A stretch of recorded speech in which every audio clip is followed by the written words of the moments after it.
You're listening to Money Never Sleeps Radio. In your face. What we got here is a failure to communicate. Oh, have I got your attention now? Greed, for lack of a better word, is good. You know what I mean? Money to be made in a place like this. Money never sleeps, pal. You're crazy. Don't run when you lose. Don't whine when it hurts. You know what it takes to sell real estate? It takes brass. I've fallen, and I can't get up. Alright, welcome to Money Never Sleeps. This is a show where we talk about anything and everything that impacts the flow of money from around the corner to around the world. And now, lately, it's around the world, right? You have oil prices are swooping up and down. I mean, if ever you've been to an amusement park on a roller coaster, this is what's happening here. You have a lot of trading going on that's pushing, prices of oil. I mean, we went as almost to the $120 range, which, if you recall, on one of the previous episodes, I said, once we go past 110 and it winds up staying there, it's a danger zone. But the fact that, we went that high, this is all overnight. Okay, we went that high and then came back down, and right now we're sitting in the low 90s. Okay, when we were, close to 120. There's a lot of uncertainty. You have factors that are coming into play, and I'm gonna bring some commentary on this topic outside of what I'm saying to give a different context or additional context to what's happening. But the reality is, you have the straits. Oil tankers aren't going through. Are they going to go through? I believe they are.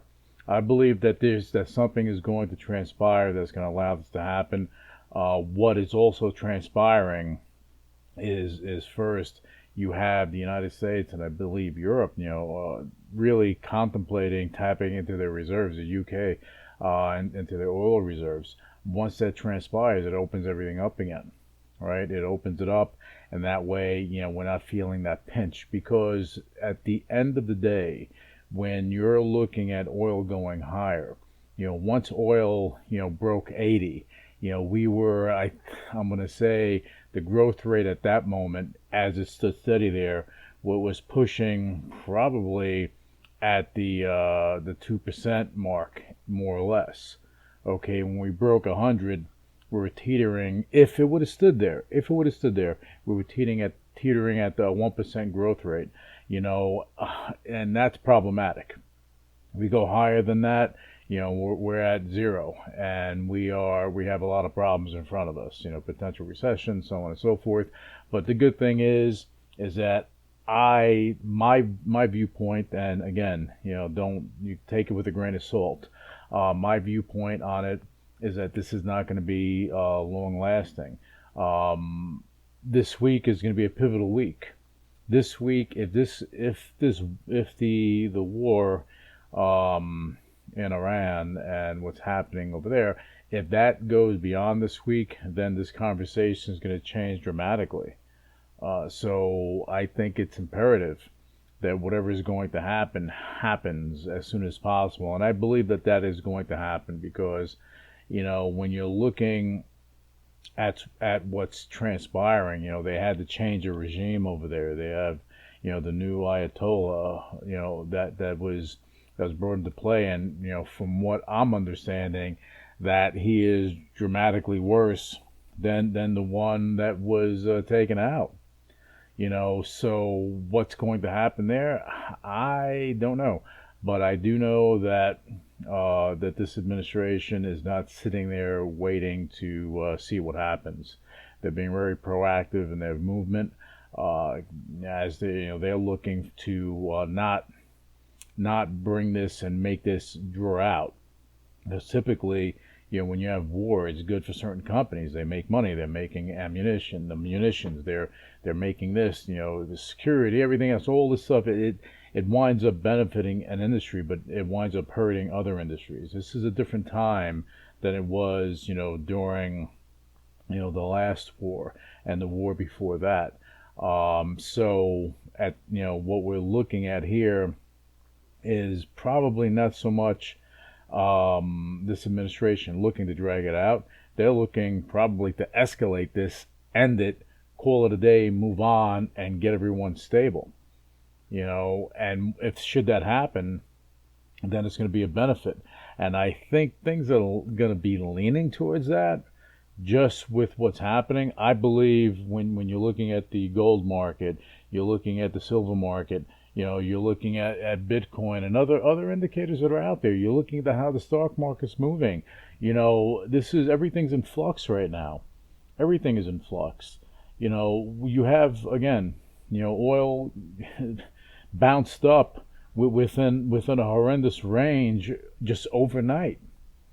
And if that's not an indication of uncertainty, nothing is. But also keep in mind that the prices in the futures markets, there you have trading going on. So you have these numbers being pumped up and pushed up by traders.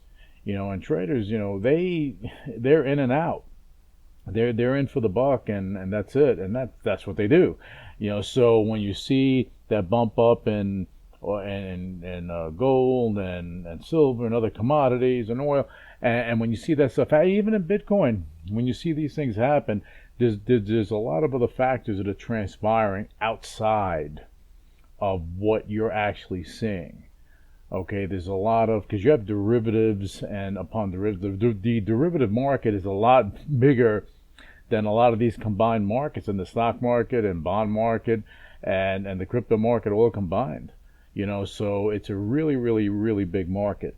So when you have people speculating on what's going to happen, then you're gonna get these swings. You're gonna feel like you're on a ride. Just make sure you have your buff bag just in case it gets out of control. You never know. But just make sure that you're in tune to what is transpiring, because if you are looking at what the overall picture, it could be confusing. Or you may say, okay, well, this war is going to persist and oil is going to go to the moon and this is what's going to happen. But no one wants that, because this becomes a global issue. The United States slows down, we go into a recession, it impacts every country on this planet. No one wants that. No one wants that. U.S. dollar is a reserve asset. No one wants that. You don't want that transpiring. So I think that they're going to expedite this to end this conflict and get it done. And you may see a lot more attacks, a lot more things going on just to shut it down. And we have the technology, we have other things in play, but also I also want to throw this in there. You have Russia. A lot of people aren't talking about Russia. If the U.S. should say, and again, not saying this could happen, but it could, if they lift sanctions and allow Russia to export their oil to other countries, that will alleviate this problem pretty much immediately.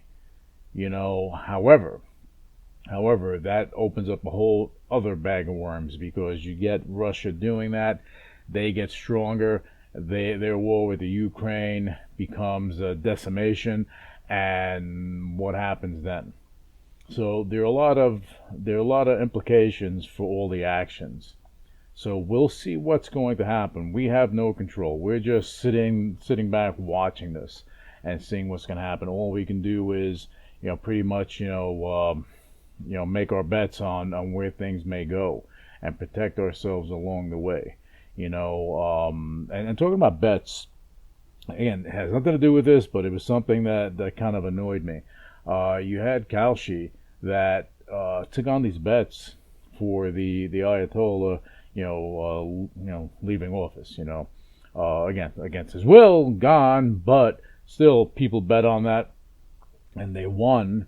And Kalshi refused to pay up for whatever reason. I think that they weren't allowing betting on bets. The guy's not in office; he's gone. Doesn't matter how it transpired. The winners, they won. It's like going to a casino. You're playing, roulette, and you're spinning the wheel, you're betting on 8 black, then all of a sudden, what happens? That comes up. They say, wait a second, that should have been 7. Or change the rules. You can't change the rules. You can't change the game as people are playing the game, because that's going to hurt your reputation. I think that specific incident, and with this class action suit, I think $54 million suit coming at them, this tarnishes their reputation. The one thing that I will say, that I really doubt that Polymarket would do anything like this, Robinhood would do anything like this. At the end of the day, you have to have a fair playing field in that respect when it comes to the prediction markets. That's why blockchain is the way to go. So it takes that control away from the companies. If people are making their predictions on a peer-to-peer basis, let it be. You have winners and losers. That's it. You create the infrastructure to let it all happen. Don't play God. And I think that's what these guys are doing. But anyway, let's getting back to oil and what's happening. Look, I think this you can have an escalation that's going to transpire, but I think it's going to be geared towards this coming to some sort of end. But there are a lot of options that are in front of the United States, that are in front of Europe too. With what they are going to want to do to avoid this becoming a bigger issue globally. So we'll see what's going to happen there. But on that note, what I want to do is bring on some commentary from a couple of sources, just to give you guys just other context from other individuals, and again, not just from me speaking about it. So just hang on, and we're gonna bring on some commentary for you guys right now.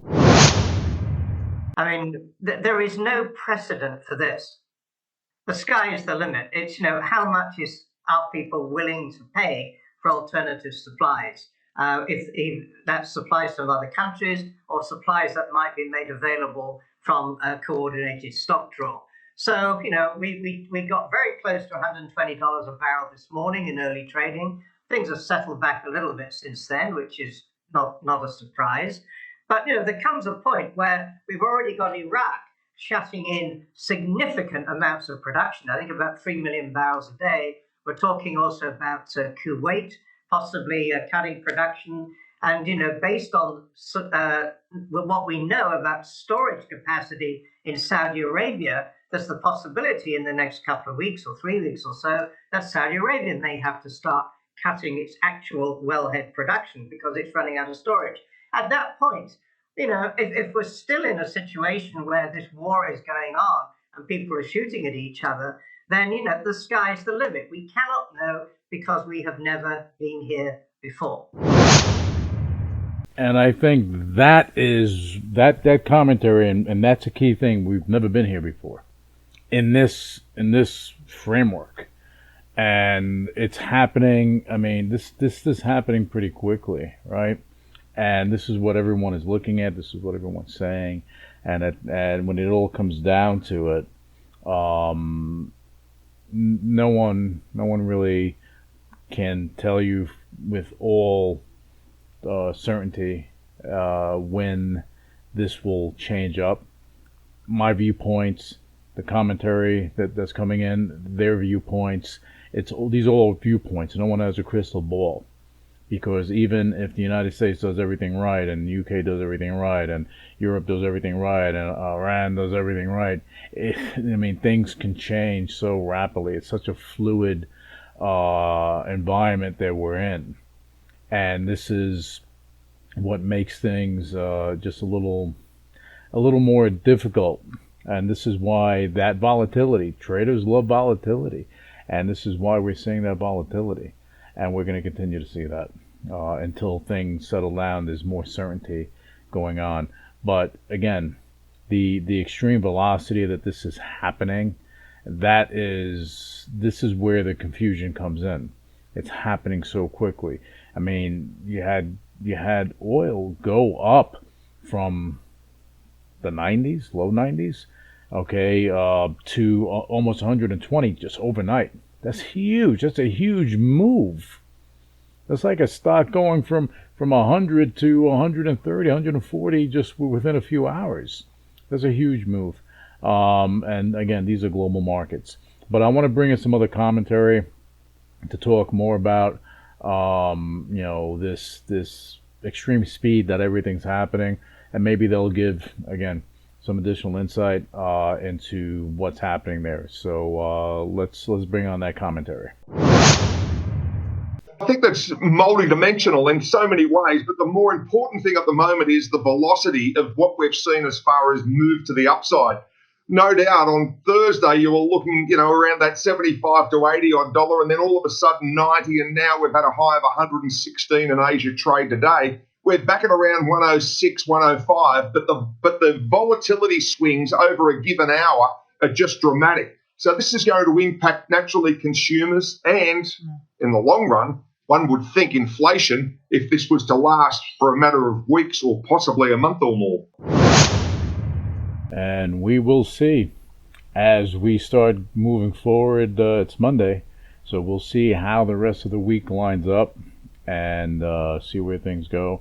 Again, this is a pivotal week. We go beyond this week, we're gonna probably have some issues because the storage capacity for a lot of these Middle Eastern countries, these oil producing countries, they only have so much storage where they can store the oil. So they're going to wind up shutting things down. And just so you're aware, when you're shutting down the production, it takes 2 to 3 weeks to shut them down. And then to go ramp them back up, it takes 2 to 3 weeks to do that.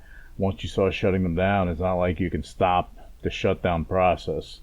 So it doesn't matter. Once they start shutting down, this is when we're going to face the issue. And this is where I believe you're going to have other things come into play, such as these strategic oil reserves coming into play, potentially something going on with Russia, and so on and so forth. So we will see. We're going to stay on top of this. I'm sure you're going to stay on top of this too. Again, everything that's going on here impacts every market. I don't care if you're investing in stocks, bonds, if you're investing in commodities, you're investing in crypto, this impacts you. This impacts you going to the store, buying food, getting gas, buying clothes, everything. Everything, it impacts everything. And the longer this goes, the consumer, the citizens of this planet, those are the ones that will ultimately pay the big price. But we're hoping this conflict ends quickly. All right, on that note, I want to thank you guys for tuning in. Appreciate you taking time out of your life to hear my rant on and my views on what is going on. I hope that it is helpful for you. And we will be back with you with another episode of Money Never Sleeps as all of this unravels, as other things pop up. We're gonna bring on some interesting topics on the show. All right, thank you so much. You guys, be careful out there and have yourself a great trading day. Initiating shutdown sequence. You're listening to UCW Radio. In your face. What is your major malfunction? So let it be written. So let it be done. Ladies and gentlemen, my mother thanks you, my father thanks you, my sister thanks you, and I thank you. The views and opinions expressed on Money Never Sleeps Radio are for informational purposes only and should not be construed as financial advice. The host Louis Velazquez and guests of Money Never Sleeps Radio are not licensed financial advisors, and any investment decisions made based on information presented in this podcast are at the listener's own risk. Listeners are encouraged to consult with a qualified financial advisor or investment professional before making any investment decisions. The podcast hosts and guests do not endorse or recommend any specific investment strategies or products. All investments involve risk, and past performance is not indicative of future results.